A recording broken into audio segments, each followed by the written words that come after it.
ఎంతమందిని మీరు అందరూ వచ్చిండ్రు, కనపడుతున్న వాళ్ళే కడిగేట కేసీఆర్. ఏం చేస్తారో తెలియదు, ఏ రూపాయలు ఖర్చు పోతుందో తెలియదు, కానీ వీటిలో కడ మాత్రం తెలియదు.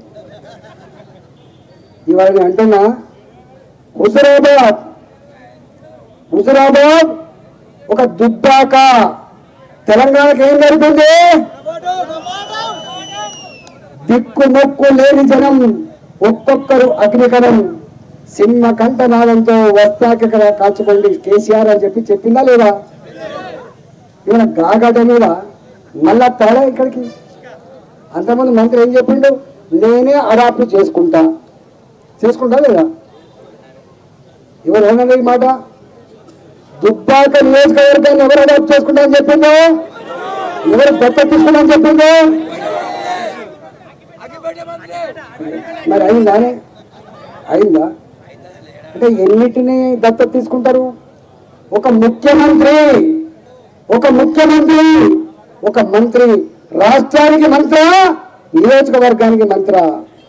అన్ని వర్గాల ప్రజానికాన్ని సమస్యలు పరిష్కరించడం కూడా వాళ్ళ నియోజకవర్గాలు అసలు ఎక్కడ చూడలేదు. ఒక్క ముఖ్యమంత్రి ఆంధ్ర అసెంబ్లీలో ఆ జిల్లాకు 6,000 కోట్ల రూపాయలు శాంక్షన్ చేసుకుంటే నీ అబ్బా జాగిరా కొడుక అందరికీ అయిపోయింది. కానీ ఇక్కడ డబ్బులన్నీ సిద్దిపేట, గజ్వేలు, సిరిసిల్ల. ఇల్లు కట్టినా అక్కడే, పిక్నిక్ స్పాట్లు అక్కడే, రింగ్ రోడ్లు అక్కడే, ఏదైనా అక్కడే. అంటే దుబ్బాక ప్రజలు పన్నులు కడతలేరా? ఆదిలాబాద్ ప్రజలు పన్నులు కడతలేరా? నా సొమ్ము మీ దగ్గర ఖర్చు పెట్టుకున్న హక్కు ఎక్కడిదని చెప్పి రేపు ఆదిలాబాద్ అడగదా?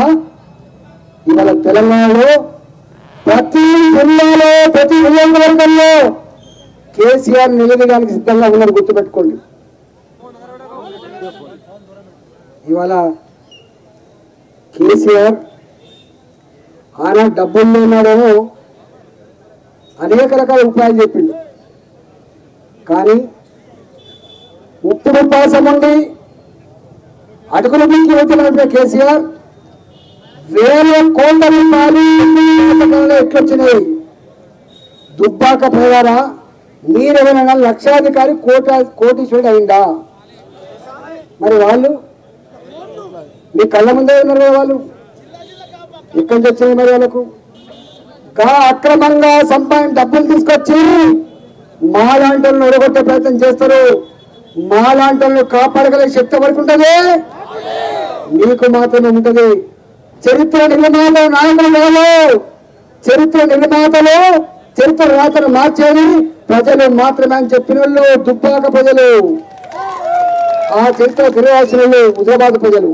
ఇవాళ తెలంగాణ ఏమంటుంది? మాకు ఆదర్శం దుబ్బాక, మాకు ఆదర్శం హుజురాబాద్. ఎన్ని పైసలు ఇస్తుందన్నా పక్కా వేసుకుంటాం.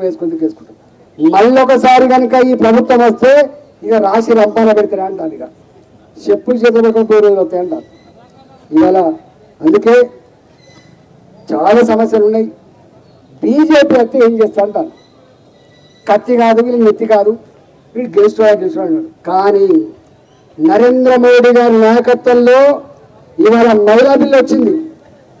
దేశంలో మొట్టమొదటిసారిగా మహిళలు కూడా చట్టసభల్లో ఉండాలని చెప్పి రిజర్వేషన్లు ప్రవేశపెట్టిన ఘనత నరేంద్ర మోడీ గారిని. ఆ శాసనం ఎవరు చేయలే. శాసనం అంటే చరిత్ర భారతదేశంలో ఎవరు చేయరు. అనేక పనులను చేసి రామ మందిరాన్ని నిర్మించిన ఘనత, జమ్మూ అండ్ కాశ్మీర్లో ఇది భారత్లో భాగమని చెప్పగలిగిన ఘనత, ఇవాళ మహిళా బిల్లు తెచ్చిన ఘనత నరేంద్ర మోడీ గారికి దక్కింది. మేము అడిగినాం, ఇవాళ మన పార్టీ మీ ఆశీర్వాదంతో అధికారంకి వస్తే ఏం చేస్తుంది? ఒక్కరికే ముసలికి పెన్షన్ వస్తుంది. భారతీయ జనతా పార్టీ వస్తే ఇద్దరికి పెన్షన్ ఇచ్చిందని మాదిరి. 65 ఏళ్లకు పెన్షన్ వచ్చేది. 65 ఏళ్ళు బ్రతుకలేరు, 50 ఏళ్ళకే పెన్షన్ ఇస్తా అని చెప్పిండు. ఇచ్చిండా మరి? ఇవాళ భారతీయ జనతా పార్టీ అధికారంకి వస్తే